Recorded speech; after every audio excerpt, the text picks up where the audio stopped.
plot last year, and the deer were naturally coming across the field this way into my woods over here. So I got a tree stand location set up in that cedar tree there, and I'm going to create a food plot here, and I'm going to probably put a little bit of clover right along the edge of the woods here to try to encourage them to come out and mill along the edge to come over. And that's my main plan. There's my neighbor's out doing his field over there. So that's the plan here. I just got this mower this morning for 250 bucks. This was overgrown field just like this right over here, and I just mowed that. Took multiple passes, but it's done now. So here's the area, when I came back to hunt in the fall. Here in front of me and to the right, the grassy area was actually a big briar patch when I filmed that last little segment, and we cleared that out. I was going to plant that, but I never ended up getting to plant it, so there's just some natural clover in there. And then off to my left is the turnip food plot that I had put in. And we had a pretty dry summer, so it didn't come in real strong, but there is enough turnip in there to attract the deer. And then about, good half hour, 45 minutes before dark, out popped this really nice buck. He would have been the nicest buck I've ever harvested to date if I would have ended up getting him. He came out, and the ladder made a little creak. It's a ladder stand that I'm in. It made a little creak noise when I stood up, and it kind of alerted him a little bit, but he was looking over toward their house. You can see there's a utility shed on the right hand side of the frame here. It looks closer than it is, but that's over on the neighbor's property, and then off a lot farther to the right is a house, and the deer's kind of looking over toward that house, probably because he's used to some aspect of human activity and noise over there. And the deer ends up calming down eventually and hitting an overhanging limb, and then makes his way to the left. If he would have carried on, he would have given me a perfect broadside shot, but he just stopped a little short, a little bit before giving me that broadside shot, angled toward me, kind of looked up at me. I guess he just, I was kind of skylined. It's a skinny little tree. That's why I had to use a ladder stand. And it was the best I could do. The setup didn't end up working out, so I didn't end up getting the deer. I came back the week later and had a young deer come out, and then it, eventually got its mom and came back, and they kind of just fed in the food plot. And then the following morning, I ended up moving over. I have a stand that I mentioned in the cedar tree in the very opening clip. I'm in that cedar tree stand now, and then first light, a doe and a little buck popped out in the other end of the food plot.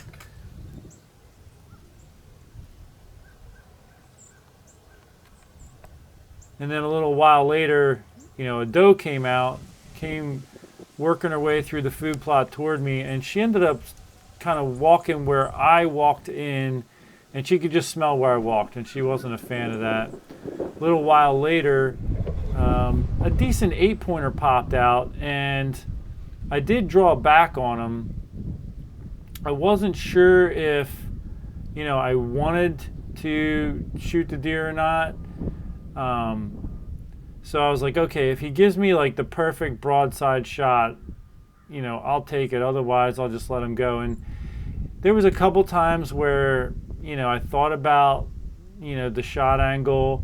Even near the end, he actually turned and went through to my right. It was only probably about a 7-yard shot. I could have had a perfect broadside shot on him, but, since I wasn't 100% sure if I wanted to shoot, I just kind of held off. I ended up kind of basically just passing on him. And I'll kind of give you a little spoiler. This was the last crack I had at a buck. I got to come back down to my property the following weekend, and I did have some does. The times I sat over the food plot, I did have does out in front of me, and I ended up moving my tree stand over a little bit just to get more of a broadside shot angle to that main trail that goes underneath the tree that I'm in. But all I basically had each time I hunted the food plot were doe, so I never ended up getting a shot at a buck. Now I still have a couple weekends left of the season, and I have this landowner, tag to get possibly a buck with. But all of the doe that were coming into my food plot all had already been bred. So you can see here the gland on the back leg is white. Typically what they do is it'll be brown, and the closer the does come to being in heat, they'll urinate a lot on the gland. It'll basically turn black from all the urination. But as soon as they get bred, they lick it clean, and it's basically white. So all the doe that I had been videoing in my food plot had already been bred. They were licked clean. And I forgot to tell you this. That weekend that I missed out on that one buck, a friend of mine was like, yeah, I set up one of those scent drips of mock scrape, and I'm getting lots of buck pictures on that. You should try it, And I was like, I don't really like to use scent, but I decided, okay, well, maybe I'll just put out one of these things and put a trail camera on it and see what happens. So in the middle of the day, it was like 12:45. I walked over to my food plot. I hung up one of these scent things, and then I'm standing there getting the trail camera ready, and I look over to my left, and out steps an 8-pointer, a nice 8-pointer. And then behind him was a even nicer 10-pointer. And before I even went over, I thought to myself, well, I should bring my bow. And I was like, no, I'll just leave it and just go hang this and get out of here. Go hunt the public land or something. Well, I should have brought my bow, because I could have got a shot at either one of those bucks. And then when I went back to review the trail camera footage, it turns out a doe in heat ran through my food plot probably 5 minutes before I got there, and she was being chased by 2 different buck, half decent, like 8-pointer type of bucks. And then I showed up not even knowing this just happened, and I'm standing there fiddling with the trail camera when 2 more bucks came on the scent trail. First was a decent 8-pointer, and then the really nice 10-pointer. And of course I got all these pictures on my trail camera to really kind of detail out the story.